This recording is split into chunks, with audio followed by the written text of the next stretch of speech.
Pertanyaan abadi manusia selalu saja, dari mana kita asal, siapa diri kita, dan setelah ini kita mau kemana.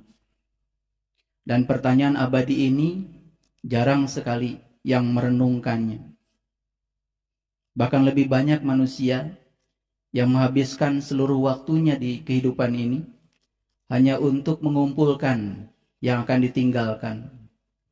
Barangkali sedikit sekali di antara mereka yang mengumpulkan sesuatu yang akan dia bawa. Alam semesta ini selalu dirusak oleh orang-orang yang pikirannya tertutup sementara mulutnya terbuka. Kedamaian dalam beragama juga demikian. Selalu saja dirusak oleh orang-orang yang mata kolbunya tertutup, sementara mulutnya selalu terbuka.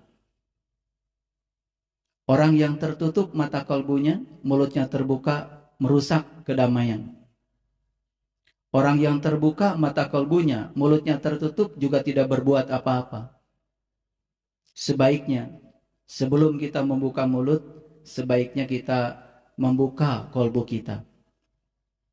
Supaya apa yang kita bicarakan bukan berdasarkan apa kata orang, tapi yang kita bicarakan berdasarkan pengalaman kita sendiri. Itu sebabnya di alam semesta ini manusia cuma terbagi menjadi dua kelompok saja. Kelompok yang pertama adalah manusia yang tidak tahu. Kelompok yang kedua adalah manusia-manusia yang tahu. Saya tidak membagi manusia berdasarkan ras, warna kulit, dan agama. Tapi saya membagi manusia cuma dua saja. Pertama, manusia-manusia yang tidak tahu. Yang kedua, manusia-manusia yang tahu. Manusia yang tidak tahu juga ada dua. Yang pertama, manusia yang tidak tahu. Tetapi dia tidak tahu bahwa dia tidak tahu. Biasanya sok tahu. Diberitahu tidak mau tahu. Tapi kalau bicara seperti orang yang paling tahu, pada sesungguhnya dia itu tidak tahu. Cuma dia tidak tahu bahwa dia tidak tahu. Kelompok kedua yang tidak tahu adalah orang yang dia itu tidak tahu. Tapi dia tahu bahwa dia tidak tahu. Memberitahu orang yang kelompok kedua lebih mudah. Karena yang kedua ini sudah sadar kalau dirinya tidak tahu. Berbeda dengan memberitahu kelompok yang pertama. Yang pertama ini belum sadar kalau dirinya tidak tahu. Bahkan di dalam kitab Ihya Ulumuddin, bab pertama, bab ilmu. Orang-orang yang tidak tahu, tapi dia tidak tahu bahwa dia tidak tahu. Bisa jadi kelompok ini bukan orang biasa. Orang-orang yang sepertinya orang-orang terhormat di masyarakat. Sering berbicara tentang kebenaran seakan-akan. Padahal yang dia bicarakan baru tingkat pembenaran. Apa bedanya kebenaran dengan pembenaran? Kebenaran membebaskan perdebatan. Sedangkan pembenaran selalu menghadirkan perdebatan. Jadi kalau kita masih sering berdebat dalam kehidupan beragama, itu tanda yang kita agem bukan kebenaran. Itu baru tingkat pembenaran. Itu persepsi kita sendiri. Karena kebenaran pasti membebaskan. Pembenaran justru kita akan tercebur pada kebiasaan untuk melakukan perdebatan. Akibatnya kita akan terjebak pada menang dan kalah. Benar dan salah. Kelompok yang kedua adalah kelompok yang tahu. Kelompok yang tahu juga ada dua. Yang pertama dia itu tahu. Tetapi dia tidak tahu bahwa dia tahu. Dan kelompok yang kedua adalah orang yang tahu. Dan dia tahu bahwa dia tahu. Itu yang disebut dengan ulama. Definisi ulama sudah terstandarisasi oleh Rasulullah. Al-ulama warasatul anbiya. Yang bernama ulama adalah mereka yang mewarisi ilmunya Nabi. Agama bukan soal pakaian. Agama bukan soal bahasa. Agama bukan soal bangsa. Tapi Rasulullah memberikan definisi ulama.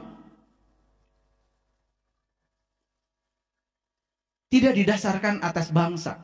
Definisi ulama tidak didasarkan atas ras, tingkatan sosial.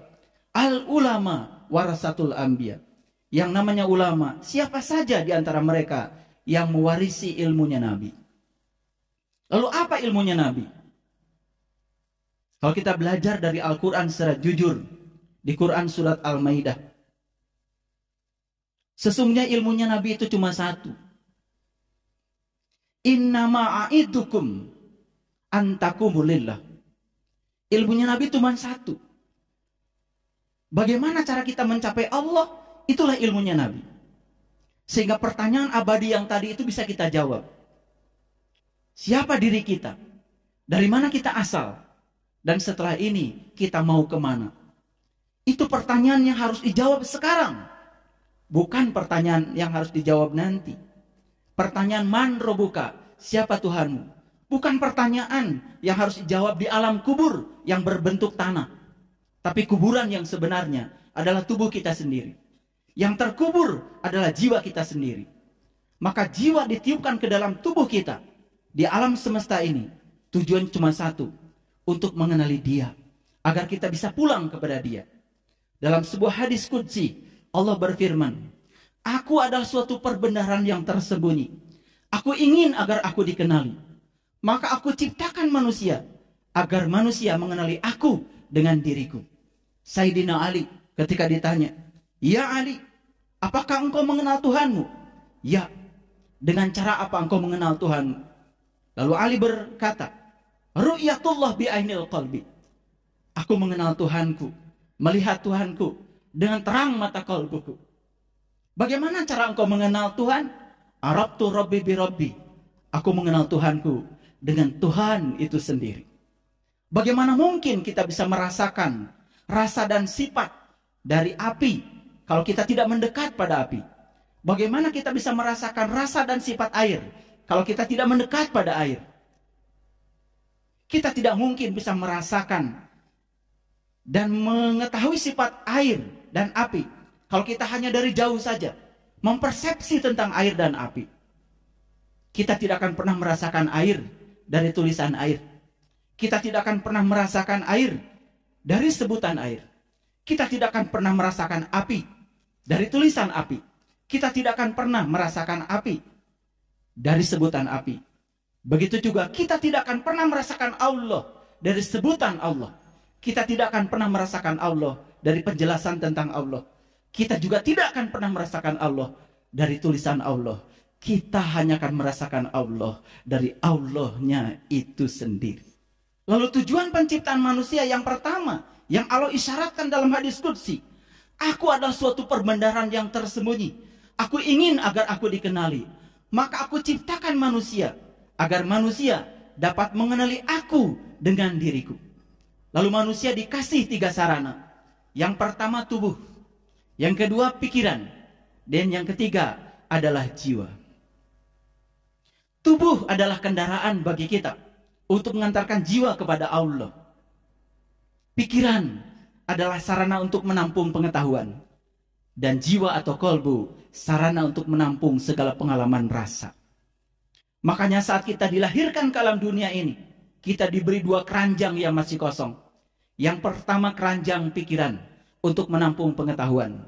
Yang kedua keranjang kolbu untuk menampung pengalaman rasa. Saat kita pulang nanti, keranjang pikiran harus penuh dengan pengetahuan. Dan keranjang kolbu harus penuh dengan pengalaman rasa. Rasa dualitas. Itulah rasa dunia. Makanya kita diajarkan untuk mengalami senang dan tidak senang. Kita diajarkan untuk mengalami siang dan malam.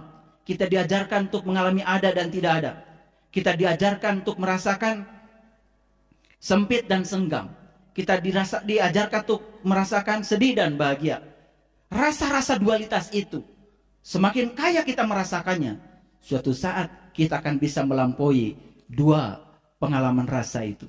Saat kita melampaui 2 pengalaman rasa, maka Allah mengajarkan kepada kita, saat dimana kamu telah bisa menempatkan jiwamu seperti aku menempatkan diriku di alam semesta ini. Saat dimana kamu telah bisa menempatkan jiwamu dalam tubuhmu yang kecil itu, dalam alam semesta yang kecil itu, seperti aku telah menempatkan diriku di alam semesta ini. Saat itulah